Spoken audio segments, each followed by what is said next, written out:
From unexpected drone footage to Russell's jaw-dropping camera capture, the Expedition Bigfoot crew has finally uncovered the shocking truth they've been chasing. Whoa. Oh, wow. What is going on? I'm not sure. Something was almost shaking it. In one of their investigations, the Expedition Bigfoot crew found themselves in the remote wilderness of Oregon, USA. This area is known for its dense forests and rugged terrain, making it an interesting spot for Bigfoot enthusiasts to investigate. Drone footage. While trekking through this remote area, the Expedition Bigfoot crew stumble upon an old, abandoned mineshaft with a dark, eerie aura. This mineshaft was way too risky for anyone to physically enter. It was unstable, and nobody knew what could be lurking inside. For this reason, they utilized their high-tech gadgetry, a drone equipped with a camera, sensors, and an experienced drone pilot. They sent the drone in, navigating the narrow and dark passages, but nothing could prepare them for what was about to happen next. The drone went from almost a perfect connection to an instant disconnection. According to the experienced drone pilot, this has never happened before. At that distance, the drone shouldn't have lost signal. While she acknowledged that she could get some spotty connection, it would normally happen in steps. They would lose the high-definition video first, and then they would lose the FPV camera, a lower latency that takes less signal. So I'm watching on the screen, just thinking that we're going to see exactly what we've come here to find. What do you mean you lost it? It went from almost a perfect connection to just disconnected. The last thing that would go would be the drone's control, but everything went all off at the same time. This was very strange. This drone had technology designed for a spacecraft, and to the crew, it should have been able to handle something like this. To the drone experts, something else was affecting it. They didn't know what it was since, to them, the only thing that would affect the drone that way would either be wind of some kind or a change in gravity. I would have had warning signs of some kind, but that was all instantaneous. Yeah, I'm not the expert in this anomalous area. I mean, if you've been having some weird behaviors. Which is not likely. Once again, the crew was experiencing electronic issues, as they had experienced in multiple expeditions in areas regarded for frequent Bigfoot sightings. In an attempt to recover the drone, the team repositioned to the mouth of the other mine. They believed the two mines were connected and that the drone was so deep into the tunnel that it would be easier to reacquire the drone signal from the other side. At first, it did not connect. But then, just as they thought that there was only one cave, the team discovered that not only did the mineshaft connect to the tunnel on the opposite side of the ridge, but it split off into a separate cave headed due west. Seeing this and driven by curiosity, the drone pilot steered the drone to the newly discovered cave. But what they saw shocked them to the core. Seeing this green foliage hundreds of feet into this tunnel where there was no sunlight led Maria to believe that something was bringing in these plants because they couldn't grow there naturally. Maybe something was bringing it in for bedding. But they keep going, sending the drone deeper. The drone then came to yet another tunnel in the mineshaft. This new tunnel appeared to lead south. Seeing this cave, Russell predicted that there could be an entire network of underground mine shafts to go in and out of freely and stay out of people's view. If whatever they were looking for in these mines existed, then the creature was a master of camouflage.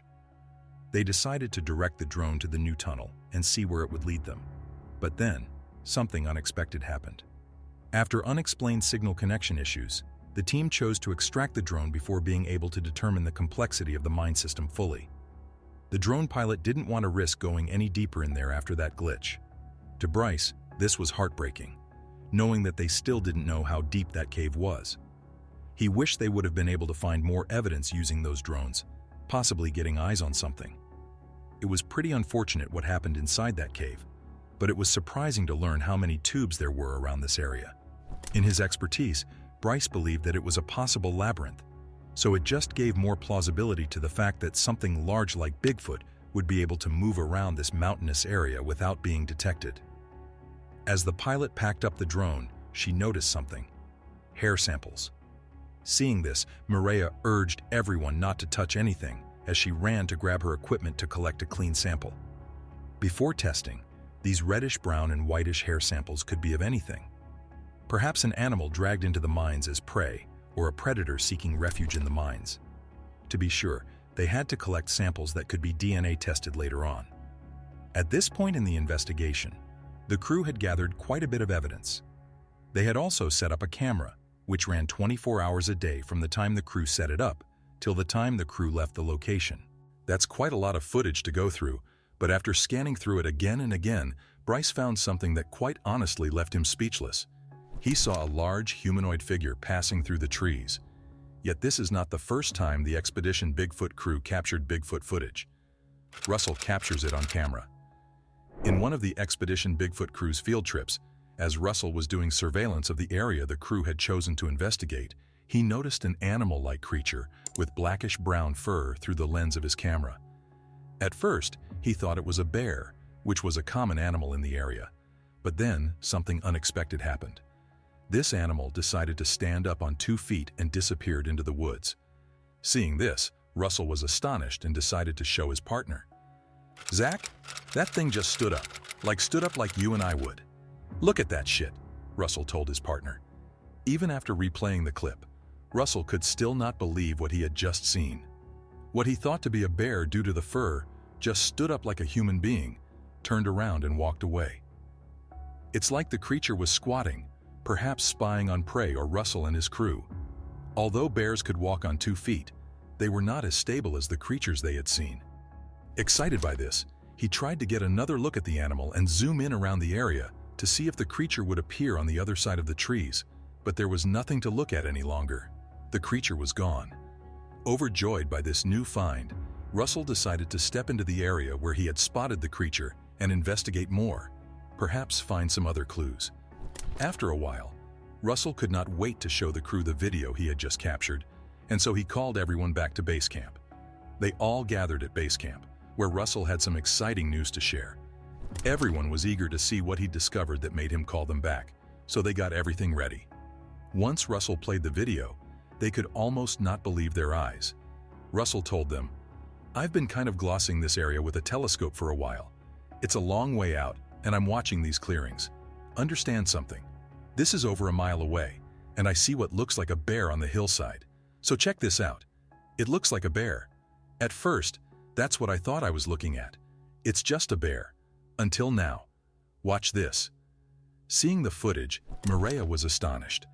They had come so close to uncovering the truth. To give them a better look, Russell slowed down the speed of the video, and there it was. Bryce and Maria, having a bit more knowledge about Bigfoot than the rest of the crew, could not believe this. To them, that was definitely something other than a bear.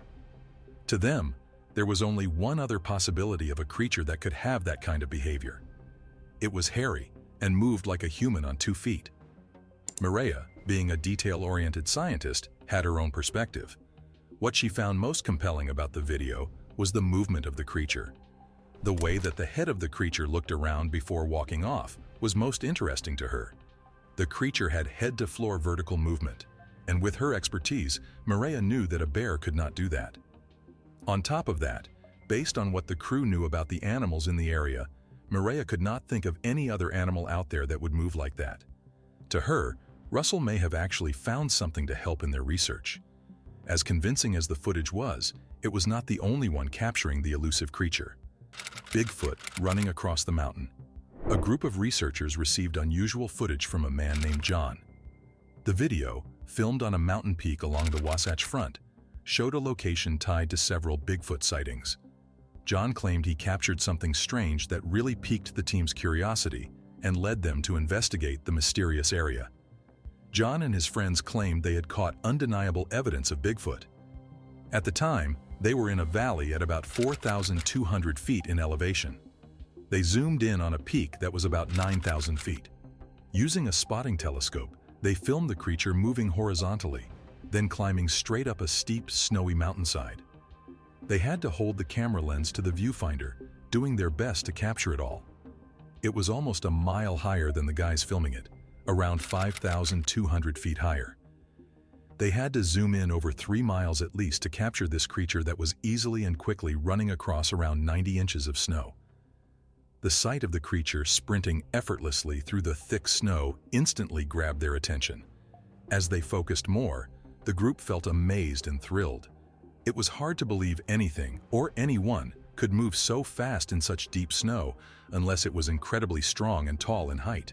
When researchers received the footage, they were eager to analyze it. They wanted to determine if it was authentic, especially with so many hoaxes out there. To uncover the truth, they zoomed in on the footage, hoping to get a better look and figure out exactly what they were dealing with. But nothing could prepare them for what they were about to see. They saw a bipedal creature running across the mountain. The creature took a small break and ran off fast across the snow. The researchers couldn't believe what they were seeing. The snow in those mountains was about 90 inches deep, a fact they were well aware of. They explained that for a creature to move so fast through thick snow, it had to be incredibly tall, with feet sinking deep into the snow and unbelievably strong to move without struggling. It wasn't just running, but doing so uphill. The power and speed it showed across that snow left them completely stunned. What could it possibly be? To try and demonstrate how difficult it would be to run across the thick snow, they went hiking in the foothills east of Francis Peak at Hardscrabble Creek in 18 inches of snow. Sky, a 6-foot-tall strong guy, struggled to barely walk perfectly in the 18-inch snow, let alone run. If the creature they saw in the footage was actually real, then it had to be way taller than Sky and had to be way stronger for it to run in the 5 times thicker snow of the mountain. The researchers were amazed by what they saw and the results they had gotten by letting one of them walk in the snow. After the incident, people started asking if anyone had searched for tracks. If the creature was really running in the snow, it had to leave some tracks, right? Some suggested using a drone to explore where the supposed Bigfoot was seen running up a steep mountainside near one of the Wasatch Front's high peaks. A helicopter pilot, curious after watching the video, decided to fly over the mountain to look for signs. What he found shocked him. The tracks were there.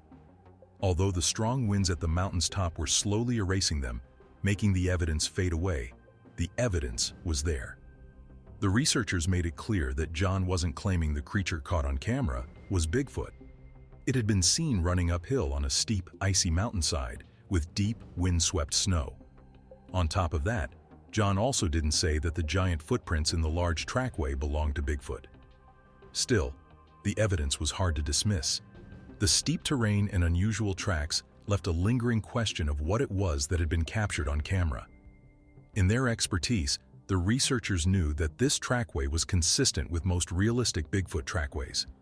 Based on what the researchers knew from other footage, the brisk pace of trackways made by Bigfoot usually had long strides. Additionally, the footprints were directly in front of each other, as if the creature was walking a tightrope. Perhaps one or both of these pieces of video was a clear indication of the existence of the creature. As much as the scientific community tries to deny the existence of this creature, the special ops have a different perspective. Militant Bigfoot. In February 1994, Miles and his team were deep in the Alaskan wilderness, working on one of their missions. Their goal was to simply sneak into an area, observe without being noticed, and leave without a trace. But something unexpected stopped them in their tracks and forced them to head back sooner than they had planned. Being special ops, Miles and his team were ready for the freezing Alaska and winter. All team members had skis to help them move across the snow and backpacks filled with other essential military gear. On top of that, they had meals and heavy clothing to keep them warm. They started their journey near Fairbanks, heading east past the Eielson Air Force Base. As expected, along the way, they faced challenging terrain: steep hills, the valleys, swampy patches, and dense woods. When they reached a particularly thick forest, Miles decided they needed to check if they could pass through or if they should find another way. For this reason, Miles instructed 2 crew members to switch to snowshoes, venture into the woods, and scout. That's when they found something they did not expect. They discovered large footprints in the snow. Each one was about 18 inches long and was spaced about 5 feet apart. Seeing this, Miles measured them with a tape measure he had on hand for deeper analysis. The prints were deep and clearly shaped, showing that whatever made them moved smoothly through the snow, putting its legs high enough to leave clean marks without any smudging. It had to be a tall creature. This was nothing like they had seen before. When one of the soldiers tried to walk in the same way without snowshoes, his legs would sink into the snow to the level of his knees. These mysterious tracks suggested the existence of an unusual creature native to the area moving through deep snow. At least, that's what some of them thought. Would this discovery transform their routine training into an exciting encounter with the creature that had made these smooth movements? Excited by the prospect of what it could mean, their curiosity grew, and they called their expert tracker Sergeant to examine the footprints further. As he observed the 18-inch footprints closely, he noticed clear toe shapes indicating a huge creature, possibly 9 feet tall and weighing between 500 and 700 pounds. Although these measurements were preliminary estimates, their nature was clearly extraordinary. For this reason, Miles and his team decided to follow the trail to learn more about the massive creature that was causing them. As they followed the tracks, they noticed how the creature moved through its environment. The path led them along ridges through the dense woods, always avoiding open areas, which suggested that the creature knew how to stay hidden. This behavior mirrored the team's own tactics of using the terrain to stay out of sight, which fascinated them. Moving through the deep snow was tough. The cold terrain slowed them down, but they pressed on with their skis and snowshoes. Eventually, the daylight faded, and they set up camp, prepared their meals, and settled into the sleeping bags. By late evening, the campsite was quiet, clear, and cold, with a gentle breeze in the air. But the most surprising thing was about to unfold. Around 4 a.m., Miles was woken up by a deep, distant, eerie sound in the dark of the night. It was a howl that echoed all over the snowy wilderness. The sound was uniquely deep and resonant, unlike anything Miles had heard before. At first, he thought it might be a wolf, which would be a normal thing in the wilderness of Alaska. But this howl was different. It was deeper, almost like a roar, hinting at something much larger. Miles stayed awake, listening intently as the forest returned to silence, which did not last long. Suddenly, the silence was shattered by a new, louder sound approaching their camp, suggesting a large animal, possibly a moose, was nearby. The noise intensified and then abruptly ceased about 100 feet away, leaving an unsettling stillness. Being a special operative and the team leader, Miles was convinced that whatever was out there was still learning and watching the campsite. As Miles listened closely, the noise resumed from the southeast, not approaching or receding near the campsite, but moving back and forth, snapping branches under its weight. This definitely woke up the rest of the team members, and one by one, they emerged from their tents to investigate. Although they were all good at tracking, they had their sergeant lead the tracking exercise as he was the expert. They tried to find the source of the noise, but the rustling stopped again, putting them back in a state of loud silence until a terrifying howl that escalated to a roar pierced the silence. What they expected to be an exciting routine was turning out to be an unpredictable expedition, yet that was just the beginning of it. After a few moments of strange sounds, their unsettling encounter continued. A loud, clear scream echoed through the hills, lasting several seconds before silence returned. Quickly, they scanned the forest with flashlights, but saw nothing.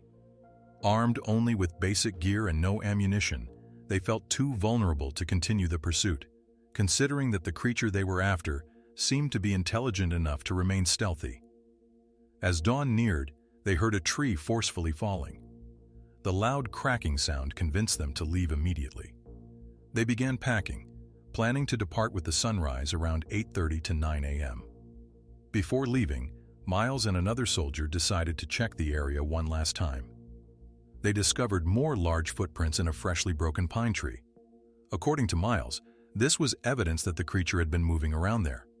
On top of that, the sight of a cleanly broken tree and fresh footprints suggested the presence of a large, powerful creature lurking in the area. This compelling yet intimidating evidence of the wild, unpredictable terrain they had entered left them no choice. Concerned about safety, the team, led by Miles, chose to keep their encounter private to avoid distractions and unnecessary rumors. They agreed that discussing their experiences could detract from their professional duties, and that silence was a form of respect for the formidable wilderness they had faced. As they departed the campsite, their collective silence reflected a deep respect for the untamed nature they had encountered. After their Alaskan journey, Miles and his team chose not to discuss the unusual events they experienced, fearing they could lead to complications and unwanted scrutiny at their base. Additionally, they learned something fascinating from Anthony, a survival expert from northeastern Washington who trained at the Fairchild Air Force Survival School. This school emphasized crucial survival skills, including navigating with detailed topographical maps that show typical wildlife and an interesting illustration of Sasquatch or Bigfoot. This unusual inclusion of Bigfoot on a government-issued map piqued Miles's interest, especially given their recent mysterious encounter. The depiction of Bigfoot fueled his curiosity about what they might have discovered had they pursued the strange tracks deeper into the wilderness. Following this encounter, Miles was haunted by the possibility that they had come into a direct encounter with Bigfoot. This was clear since the footprints they discovered were unlike those of any known local wildlife, moving with stealth and grace not seen in other animals native to the area. This, along with the depiction of Sasquatch on a government survival map, led Miles to contemplate the existence of undiscovered creatures in the wilderness. Furthermore, this incident deeply affected the team, showing how much of the natural world remained mysterious and uncharted to them. Despite their training, they were reminded of their own limits in understanding the vast wilderness. After the training program, Miles and his team's understanding of the wilderness and the concept of Bigfoot was completely changed.